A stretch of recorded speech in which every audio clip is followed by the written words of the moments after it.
ഞാൻ പോകുന്നു. Bye bye. താഴത്തുനിന്ന് എല്ലാരും പറഞ്ഞ അങ്ങോട്ട് കേരളാണ്. കൗതുക ലേശം കൂടുതൽ. എന്റെ പൊന്നാരി ചങ്ങായിമാരെ, നിങ്ങൾ ഇത് കാണുന്നില്ലേ? കളിക്കാൻ ഒരു പുതിയ സ്ഥലം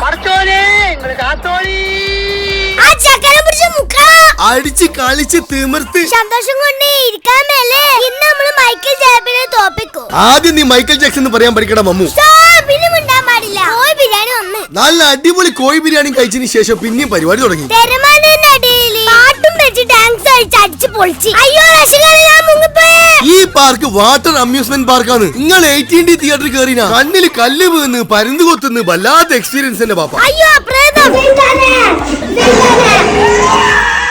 പ്രേതം ഞമ്മളെ കണ്ട് പേടിച്ചു പോയി. അങ്ങനെ നിങ്ങൾക്ക് ഫാമിലി ആയിട്ടും ചങ്ങായിമാരായിട്ടും വന്ന് അടിച്ചു പൊളിക്കാൻ പറ്റുന്ന എല്ലാ സംഗതികളും ഇതിന്റെ അകത്തുണ്ട് കേട്ടാ. എന്തിനു പറയുന്ന സിപ്പ് ലൈൻ വരെ. ഇവിടെ വന്ന എല്ലാ ചങ്ങൾക്കും നമ്മുടെ സിഗ്നേച്ചർ ഡിഷായ ചിക്കൻ മർസഫ ലൈവായിട്ട് ഉണ്ടാക്കി. തിരക്ക് കാരണം കുറച്ചാൾക്ക് കിട്ടി, കുറച്ചാൾക്ക് കിട്ടിയില്ല. കഴിച്ചോൽക്കൽ ഇഷ്ടപ്പെട്ടെന്ന് പറഞ്ഞപ്പോ നമ്മളെ മനസ്സും നിറഞ്ഞ് കൽബും നിറഞ്ഞു. നിങ്ങൾ എന്തായാലും നല്ല ഫുഡിൽ ഉണ്ടാക്കില്ല. ഈ സ്ഥലത്തിന്റെ ലൊക്കേഷൻ എന്ന് പറയപ്പോ ലൊക്കേഷൻ ഇന്നാ പിടിച്ചോ മക്കളെ. 4 ഭാഗത്തും പടുകൂറ്റൻ മലകളുള്ള നമ്മളെ കക്കാടം പോയിലെ സ്കൈവേ വാട്ടർ അമ്യൂസ്മെന്റ് പാർക്ക്. അടിച്ചു പൊളിച്ച് വാടാ മക്കളെ. സ്കൈവേ